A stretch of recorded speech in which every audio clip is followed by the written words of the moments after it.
Okay, so as I mentioned in the last clip that I did, I wanted to do a review on a book by John Lovell of Warrior Poet Society. Now, John Lovell primarily is a combat pistol shooting instructor, or firearms instructor I should say, defensive tactics instructor, teaches all elements of combatives in the US, and is very successful at doing it. Now, during this period of time where there's been a realization over the last 3+ years of just how fucking insane this simulation is, the only person within my field that has spoke anywhere near any close to how he possibly really feels, talking about what is truly going on in certain areas, is John Lovell. Now, he's got a huge platform, of course, so there's a big risk to anyone speaking out these days of getting deplatformed. This channel alone is,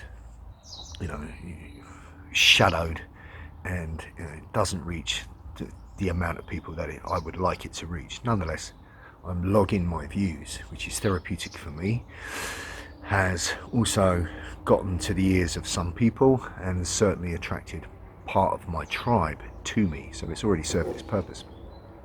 But nonetheless, anyone that speaks out, speaks the truth, is getting shadow banned or put into the corner so that nobody can, share the word with the masses, so to speak. But John Lovell is the only person in my field that has had a voice and starting to speak out. And what you're starting to see now in the US, you're starting to see a shift in people, particularly retired veterans, retired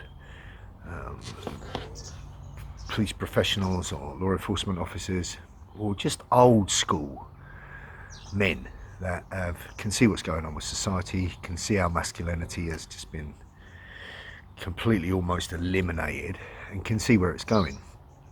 And John Lovell, like I said, is one of the few people, well, one of the only people other than me in my field that I know that has started to voice, and he started to do it with a degree of indignation, and rightly so. But his recent attempt to help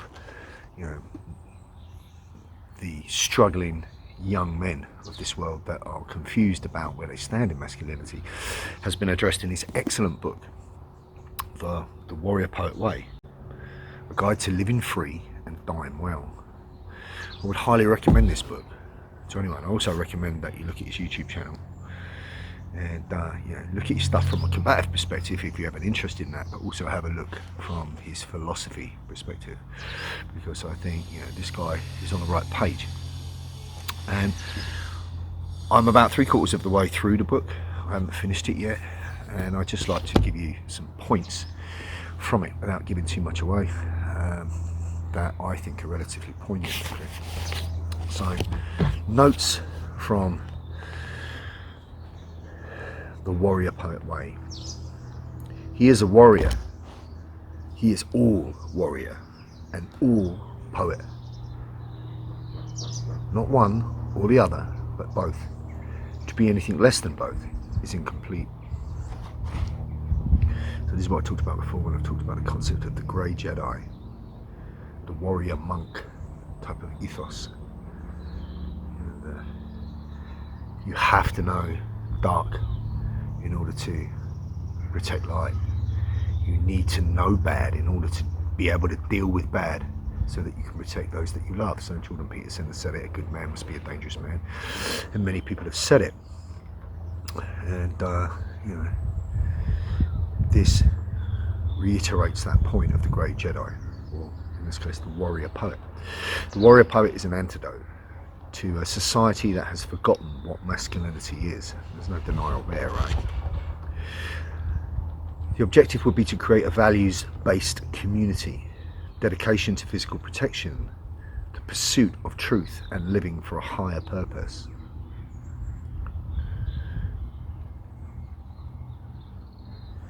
You must question immoral authority, trust instincts, and fight for what is right. Now, just that statement alone for me, sums up what this book is all about. the masses just follow blindly, doing what they're told as if they have no choice. And anybody who stands up to make a voice just gets met with the Stockholm syndrome of those protecting their captors. And yet they will complain in their downtime, or to their friends, or their friends on Facebook and everything else, but no one will stand and do anything. No one will question out loud, stand up and be counted. You must question. You must question a moral authority, trust your instincts and fight for what is right. Challenge evil, embrace what is good and fight to protect it. We are kind to those we love and fierce to those that deserve it. Amen to that. The best warriors love what they are fighting to protect. This is the kind of man that we need more of today. He sees danger and wonder almost everywhere he looks. He's willing to kill and be killed for what is right, and will protect the vulnerable at all costs. How do I grow into being more of a man I already know I should be? Someone needs to go first. Someone needs to say no. The all-forgotten word. That tiny little powerful word, no. Followed by, fuck you, I will not comply. But I digress. Someone needs to go first. Someone needs to say no to what's wrong with this world. To begin, it takes only an admission of where we fall short and a willingness to become better. We don't have to find the warrior within. He's been there all along, since your childhood. We just have to train him.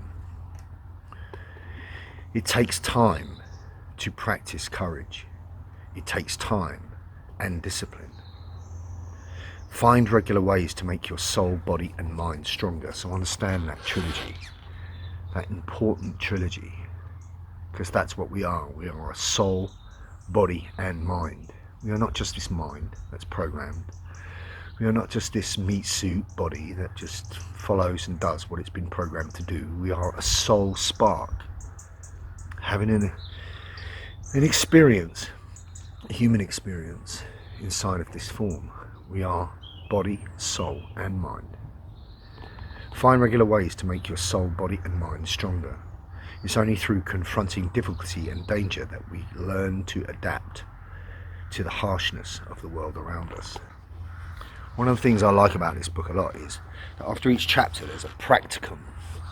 So there's some practical advice or practical exercises to make you do just that, to make you shore up your weaklings, be it mind, body or spirit, to metaphorically strength train your mind, body and spirit in ways by forcing you to making yourself do things that are uncomfortable in order to grow within the discomfort, in order to make you that man that you know you are more capable of being.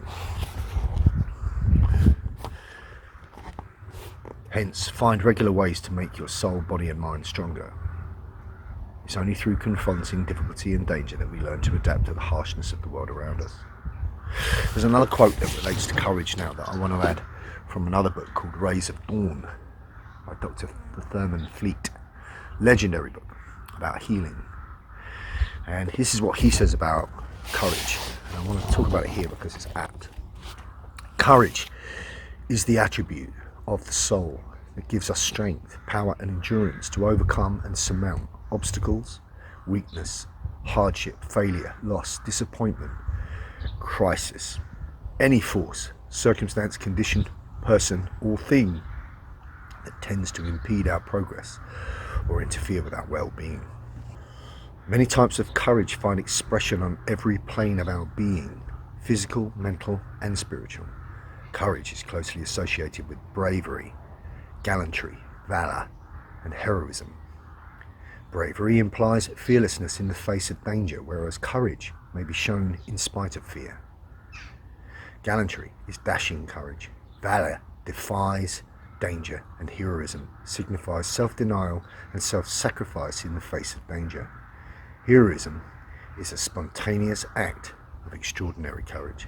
I'm not going to give too much more away about this excellent book. You've got to get it for yourself. You've got to get it and you've got to read it and you've got to immerse yourself in it and you've got to apply it to elements of your life. I think it is part of the solution necessary to make whatever future generation prospect there is for men to remain the masculine protectors that they should be. So I'll leave you with this. Consider these two missions in life. 1, be as tough as nails, as ferocious a fighter as you can be, an absolute maniac or an absolute beast. 2, be as kind and loving as possible, a giant, so gentle that those you protect have no reason to fear you. Food for thought. A necessary perspective for future generations of young men that need to stand up with righteous indignation against all wrongdoing that's being done and turn this around. Peace.